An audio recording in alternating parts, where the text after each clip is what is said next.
Once again, welcome back to the plot.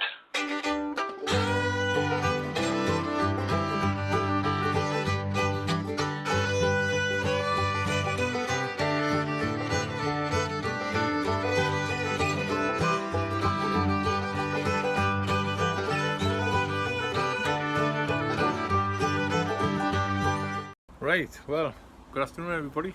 Once again, welcome back to the plot. I know it's been a while since I made a video, but unfortunately I've had another stroke of bad luck. Had a dose of pneumonia, and it was very helpful for being outside in all weathers. But hopefully I'm getting over it now, and I've managed to get started on the plot this week, doing little bits and bobs. I've been up this morning. I've been sorting out my Jap onions and my garlics, just sitting in the shed, just plodding on, doing little bits and pieces, just keep myself out in this sheet.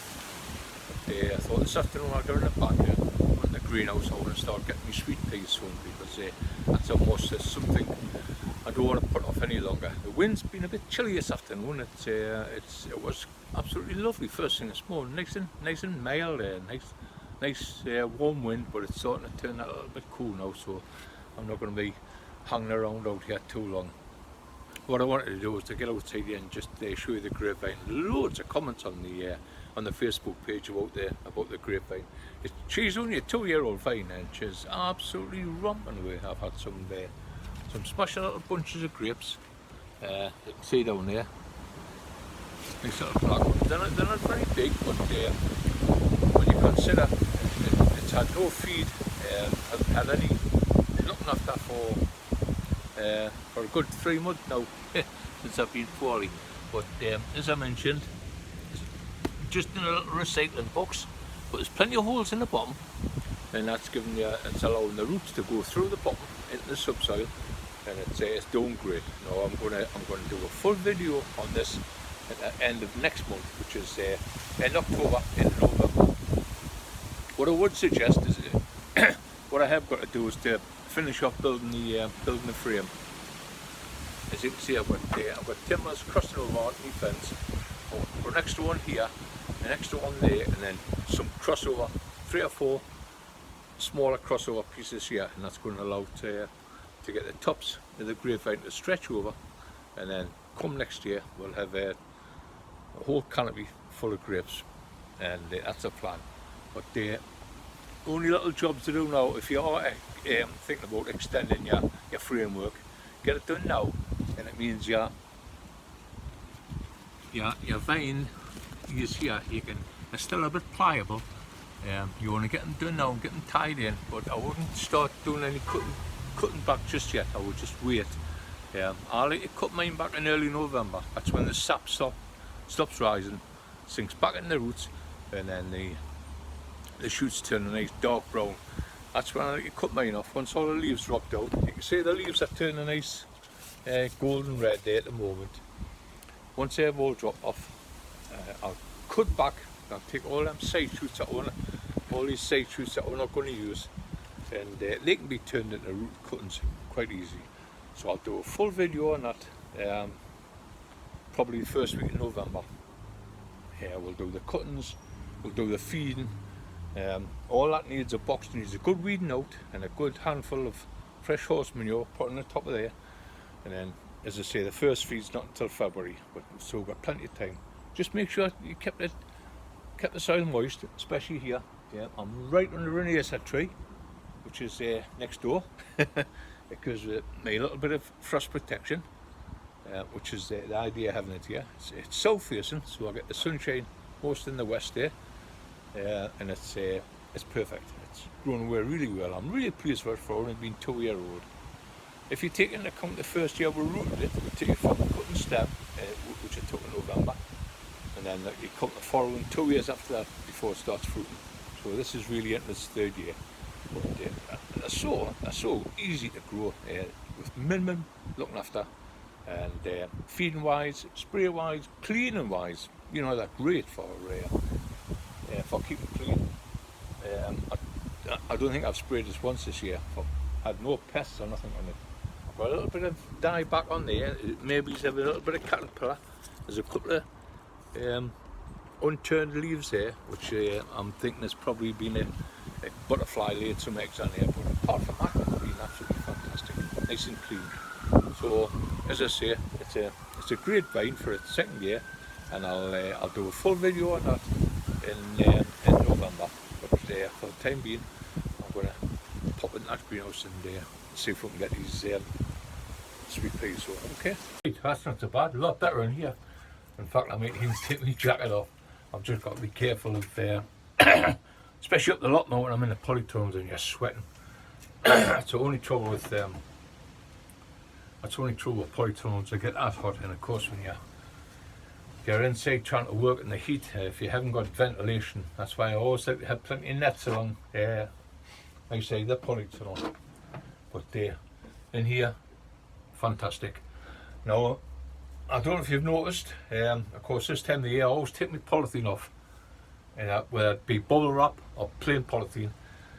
Once you get into August or September, you start losing that sunshine. Of course, with me being south facing, I've got my house in front of us, and of course once that sun starts dipping in the night sky, I lose the sunshine around about November time, and I'm like the Arctic here. It doesn't reappear till February again. Of course I lose all that sunshine, but by taking the polythene off from the inside, I know it reduces the your heat loss, but I like to have full light. And of course with these that I'm sowing today, sweet pea, I had a load of comments online about them. Why we sow them in the autumn? Springtime, fine if you want to sow them. I've always thought by doing an autumn sowing, a late sowing, growing away nice and slowly and cool. As I say, these doors I can come down in the winter and have this door open a couple of inches just to let the fresh air through. If you grow them nice and slowly, nice and cool, come February you'll have nice, short, stocky little plants in which you can pinch out, and then they'll bush out. But we'll do all that, as I say, step by step. I'll keep you informed of how the sweet peas are growing. First class little plant, I love them, me, and of course pop them in the garden, and they're the best plants going for scent, and cheap enough to buy. I've got a couple of packets from the local hardware. Normally I send away for them, but with us being poorly the last few months, I've never had time for anything. Now these pots here, these cups that I'm sowing in, if I can get one out here, we had a bit of conversation about these at the beginning of the year, the cardboard cups, and there's a couple of lads worried about this lining, with it being heat resistant and that it wouldn't rot down. Well, they have rotted down, they've been absolutely fantastic. A couple of holes in the bottom, I put my sprouts and I put my cabbage in, and we've had a first class crop. No root disturbance, just sunk the cup back in the ground and they've rotted away.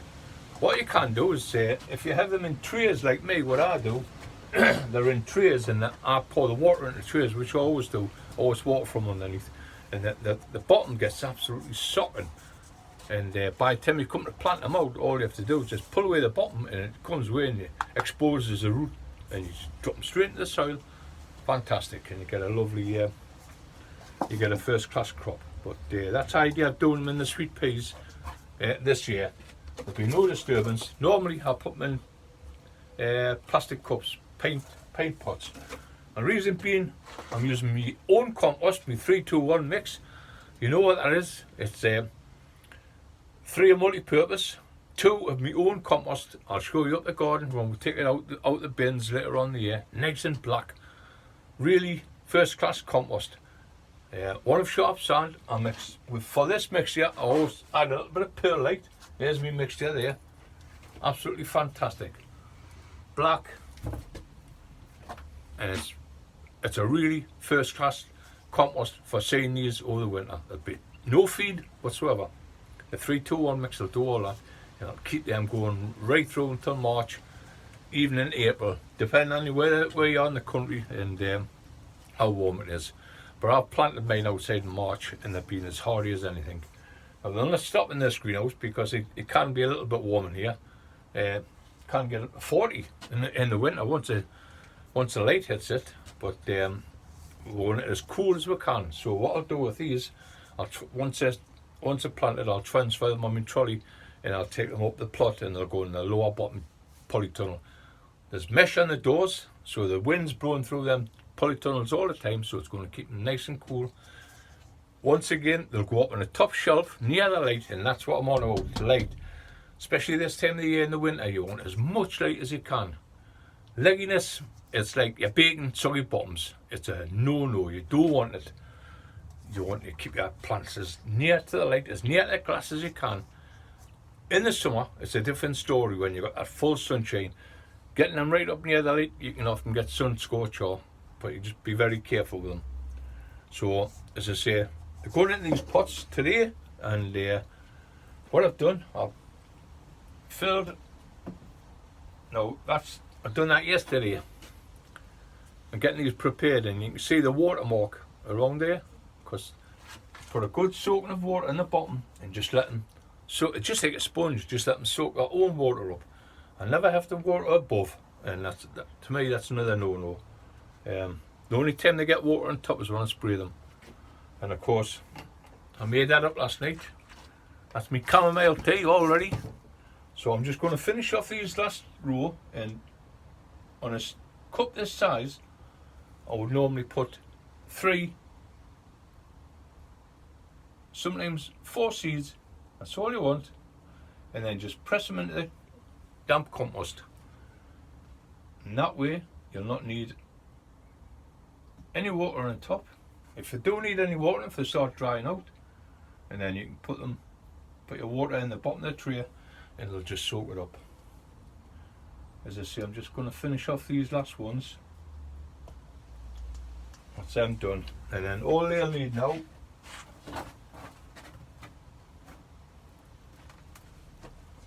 what I have done, I'm going to put this down for the time being. What I have done, when I topped them up, I left it an inch below the bottom of below the cup, so that allows you a ½ inch with a good bit of compost on the top, and it's still allowing you plenty of room. Finish topping them up. Quite an easy job to do, satisfying. I love seed sowing, and of course the result at the end of the day is some really nice, fragrant, super smelling sweet peas. So that's them done. A little bit more in there, I've missed that one. It means if you have got the water out above, you're not going to be splashing the water all over. You've got yourself a ½ inch on the top of the pot. But if you're like me,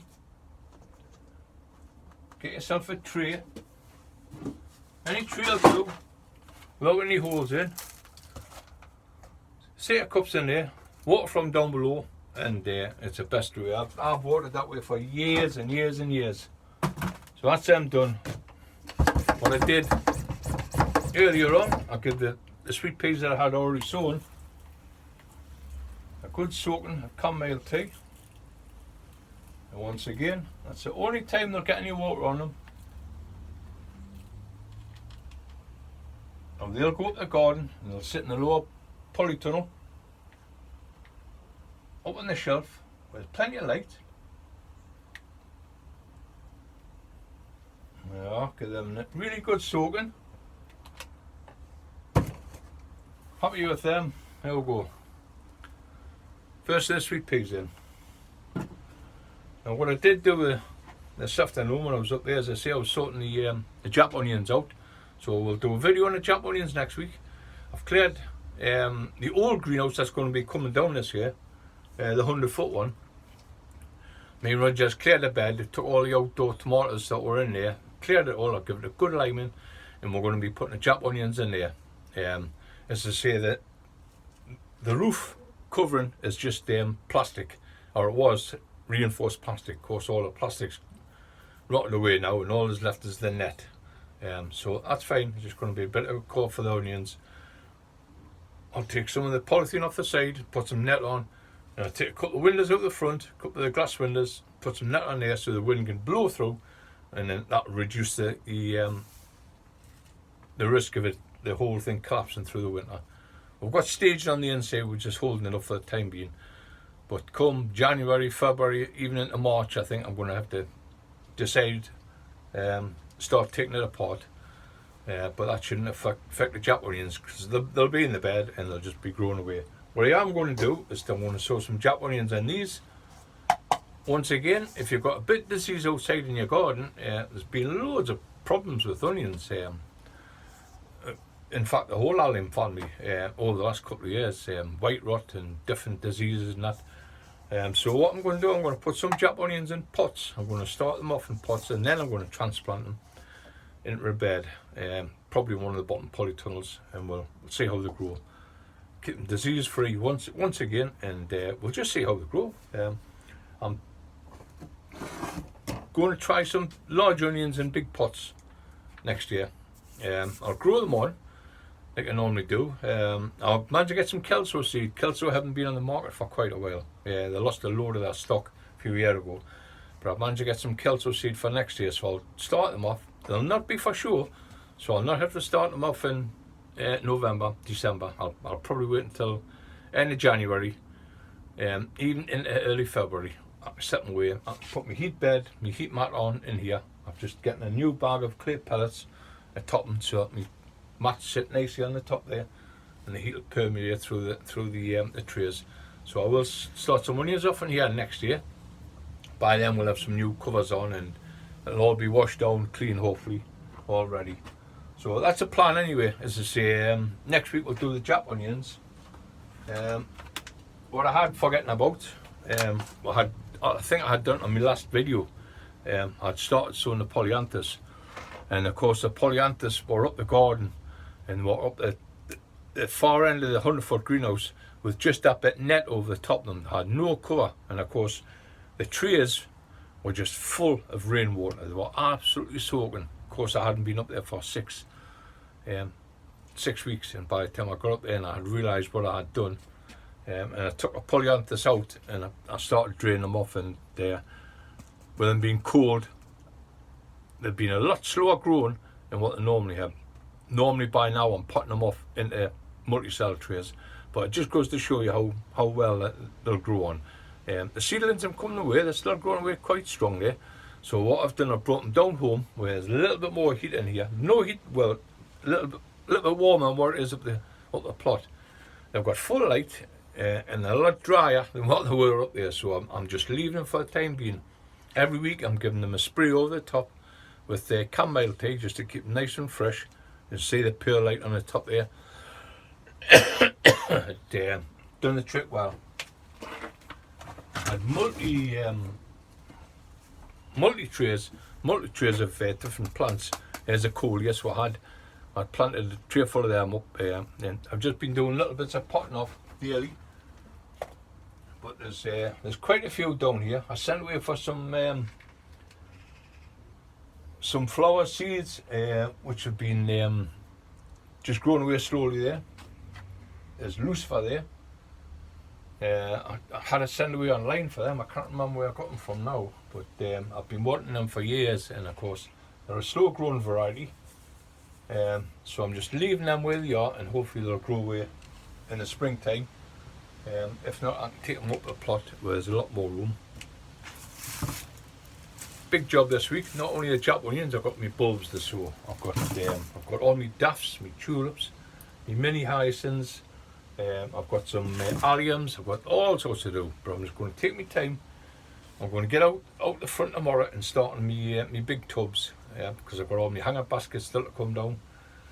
I'm going to start on my tubs and get my pots, my bulbs, my tulips, get all them in, get them out the road, and then I can start working on them baskets all the way along the back. Maybe just one a day. Take them down.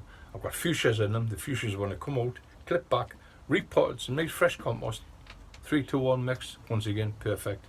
And they'll go and sit up on the plot in the greenhouses up there. But I've got polyanthus down here that I sown last year. They're going into the pots as well as the bulbs now, so we'll have a nice display for next year. But yep, I'm happy with that. I've got them done. They're out the road now. We can get them taken up the plot. And as I say, next week we'll do the Jap onions, and we'll have a little look around the plot and see what Roger's been up to the last few weeks. Potatoes, absolutely amazing. Salt Myra, we did a new one this year, the red. Massive potatoes, great for doing homemade chips and stuff like that. They're nice in the pan and all for mashing, so I'm well pleased. So I'll be sticking with them again next year. Early potatoes I've just sent away due to York. They'll be coming in late December, early January, but we've got one of the polytunnels ready for the early potatoes to go in. So, you know, we're always thinking about next year, what we're going to do, what we're going to plan for. We've got 2 or 3 different things that we're going to grow next year, so we'll keep you updated, and we'll try and, if you grow along with us, and see how we get on. Okay, so I'm just going to leave it at that. For the time being, as I say, sweet pea was a priority today. Grapevines, they're great, they're growing away great. I'm going to be taking cuttings from that. The excess shoots that I cut off, I'll turn them into cuttings, but I'll show you how I do that in here, and they'll sit in here all winter. Once I put the heat on in here, they'll come out and they'll just go and sit up. You don't want any heat whatsoever, just let them grow. But if you want to take cuttings off your vine, wait until next month, wait until all the leaves die back, the sap drops, and your canes will come nice and brown. And the ones that you're cutting off, the excess ones that you're cutting off, I'll show you how to go through the vine, trim it all, tie it all in, trim it down. All the excess you can use for cuttings, and I'll show you the best way, and the way we've taken cuttings for years. And you'll get yourself a couple extra vines next year to give away to family and friends. But that's it. As I say, it was just a small video just to say I'm back. I'm taking my time, and hopefully I'll get back to full health before the next growing season. Okay, so thanks for all the comments, and I'll see you all again hopefully next week. If not next week, it'll be the week after. We'll get cracking. We'll start on these baskets, and then we'll get up and we'll sort these Jap onions and the garlic. I've brought a couple of cloves down from the garlic. I picked them up this morning and they need separating, so I'm going to separate them this afternoon upstairs. Separate the cloves, see what I've got. Any extras I'll be giving away because when I was poorly I was ordering stuff online, and it's all come through the post now, and I've got far too much, so I'll be giving a few of the lads up the plot some extra onions and that. I've been talking to a few people about them actually. I've had loads of comments on them. What I will do next year, I'll try the Jap onions from seed. Now I knew a lad up the allotment that's done them for years, and I was actually talking to him this morning, Ron, and he says, oh yeah, I've grown my Jap onions for years from seed. So I'm going to try it next year. I've never done it. I've got to admit, I've always sent away and ordered the baubles, the sets. So what I'm going to do next year, I'm going to order the seed, find out the best variety. There is a British variety you can use, which once again I didn't know. I've always used the Japanese onions, Senchu Yellow, Electric Red, or the Snowball. I'm done with the Snowball next year. I don't think you can get as good a crop of them as what you normally do. The Senchu, the Electric Red, that you've got to really be careful with, because if you let them dry out, they'll go to seed, and they're murder for bolting. I think I lost about half of mine this year, so I think next year I might cut out the electric. And what I have switched to this year is radar. There's a good write up about them from the Senchu Yellow. So I'm going to try the radar this year, and then next year we'll try the British seed. We'll grow them from seed, we'll set them off in autumn and the August time, and hopefully by September, October we'll have a nice strong plant for planting out. But that's a year away. But so hopefully we'll get some cracking crops next year. I'll see you all again soon. I'm going to sign off, get up and get this online, and happy plotting. Okay.